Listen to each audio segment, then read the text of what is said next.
kali ini kita bakal membahas sebuah kisah dari seseorang yang mungkin udah nggak asing lagi di telinga kita, khususnya bagi orang-orang atau kita lah yang suka dengan anime gitu. Namanya adalah Uchiha Itachi gitu, dengan kisah-kisah kepahlawanan di dalamnya. Bagi beberapa orang, Itachi dianggap sebagai seseorang yang sangat amat berjasa dan sangat amat keren gitu.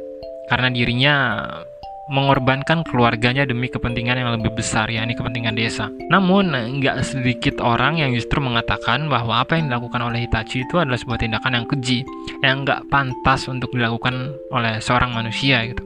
Sehingga kata kepahlawanan Itachi itu sendiri justru dipertanyakan. Itachi dianggap nggak pantas mendapatkan gelar pahlawan atau nggak pantas mendapatkan gelar kebaikan.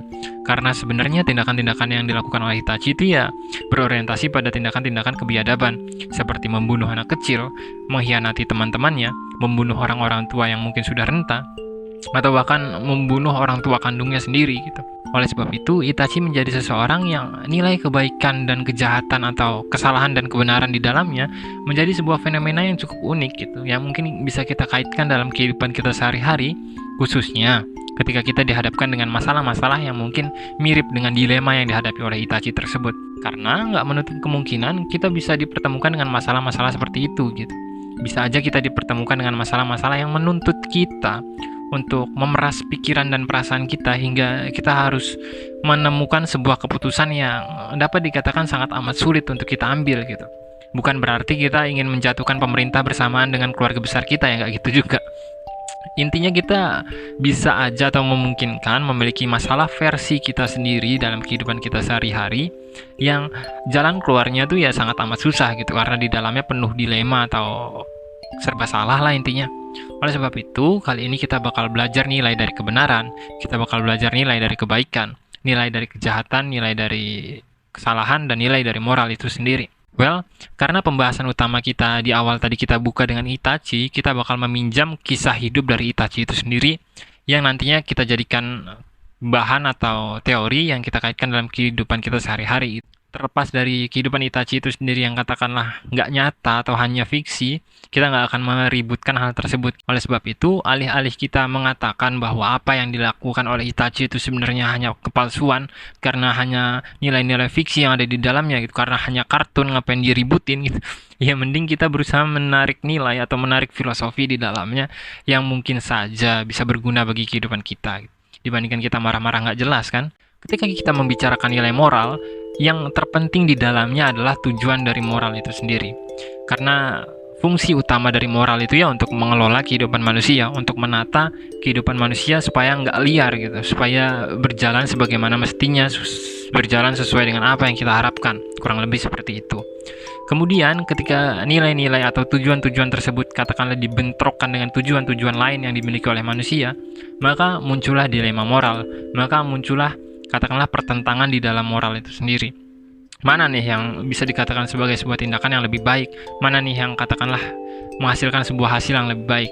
Melalui perdebatan tersebut, lahirlah katakanlah dualitas moral yang mungkin sangat amat terkenal hingga hari ini, yakni deontologi dengan teleologis atau yang lebih dikenal dengan utilitarianisme, di mana deontologi mengatakan bahwa nilai utama dari moral itu ya tindakan baik gitu.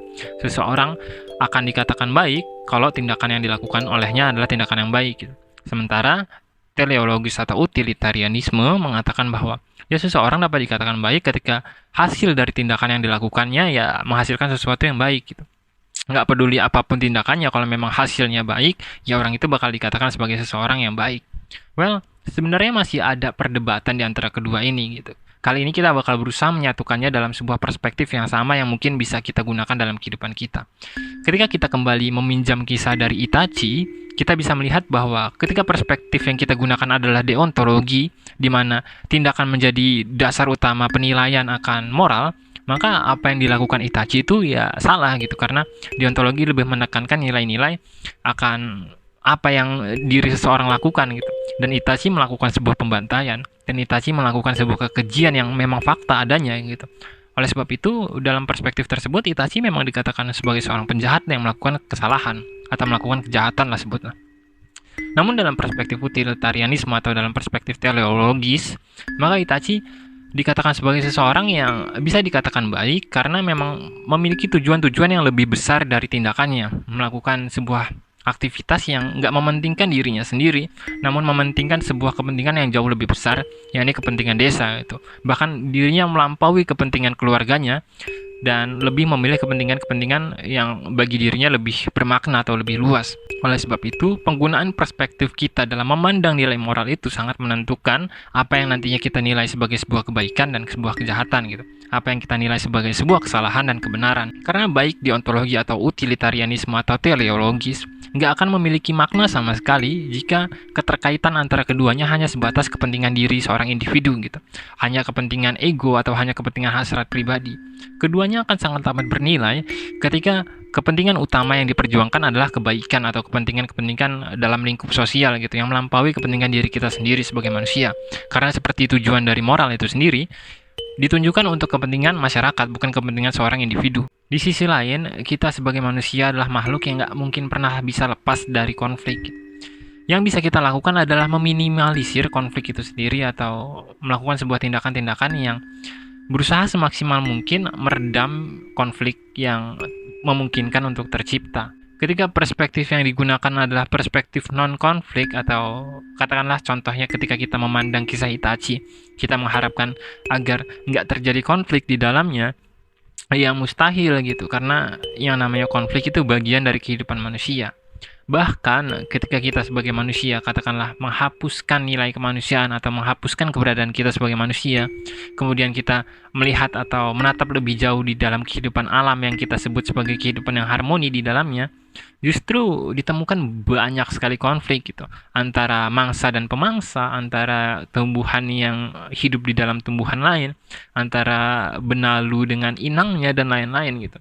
Oleh sebab itu, yang namanya konflik itu baik di alam maupun di dalam kehidupan manusia ya udah pasti ada. Dan kita sebagai manusia yang mungkin bisa disebut sebagai makhluk yang memiliki kecerdasan lebih dibandingkan makhluk-makhluk lain, seharusnya mampu untuk meminimalisir konflik itu sendiri. Seharusnya mampu untuk mengendalikan konflik agar skalanya jauh lebih kecil gitu.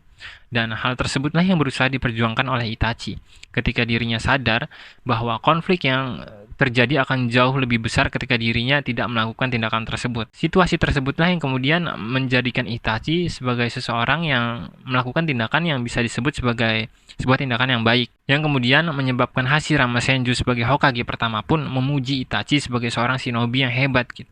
Oleh sebab itu, mungkin bagi orang-orang yang mengatakan Itachi itu adalah orang yang kurang baik atau orang yang keji, kurang memperluas pandangan atau perspektifnya tentang realitas itu seperti apa. Mereka masih tenggelam dalam ideal-ideal mereka bahwa kehidupan itu ya seharusnya berjalan harmoni tanpa konflik sama sekali. Padahal ya nggak bisa seideal itu juga.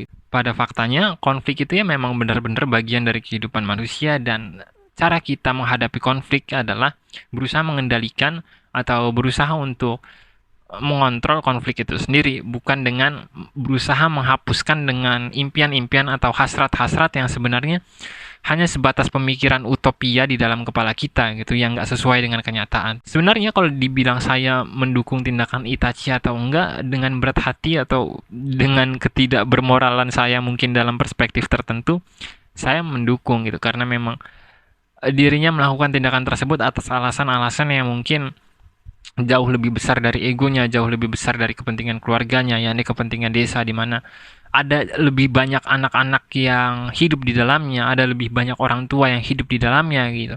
Karena kalau kita menggunakan perspektif awal kita tadi ketika orang-orang katakanlah menyerang Itachi dengan kekejiannya yang menyerang anak kecil, yang menyerang orang-orang tua, maka di dalam sebuah desa itu ya akan ada jauh lebih banyak anak kecil, akan jauh lebih banyak orang-orang tua renta yang nggak berdaya, yang memungkinkan untuk jatuh menjadi korban ketika konflik yang lebih besar tercipta. Dan jika kita tarik permasalahan tersebut ke kehidupan nyata kita dapat menarik kesimpulan bahwa nilai moral dapat sangat amat subjektif, nilai moral dapat sangat amat relatif gitu bersama dengan tujuan dari aktivitas manusia di dalamnya. Yang terpenting adalah bagaimana tujuan atau nilai moral itu sendiri mendekati nilai-nilai kebaikan gitu. Sebisa mungkin diperjuangkan untuk nilai-nilai yang baik. Itu adalah poin utama dari moral gitu. Oleh sebab itu ketika kalian sedang berada dalam sebuah dilema atau ketika kalian sedang bingung nih untuk mengambil keputusan yang seperti apa, berusahalah semaksimal mungkin untuk mengambil keputusan yang terbaik, khususnya dampak-dampak atau hasil-hasil yang bisa bertahan jangka panjang, bukan sesuatu yang katakanlah hanya berupa kebaikan-kebaikan sesaat atau nilai-nilai positif yang hanya bertahan sementara waktu gitu. Pikirkanlah secara bijak, pikirkanlah lebih jauh nanti ke depannya gimana, pikirkanlah bagaimana dampak bagi kedua belah pihak atau bagaimana dampak ketika kita mengambil keputusan A dan dampak ketika mengambil keputusan B dan lain-lain gitu. Ya, saya kira itu singkat saja. Mungkin lain kali kita bisa bahas tokoh-tokoh anime lain. Sekian Kostrata Sangning, sampai jumpa.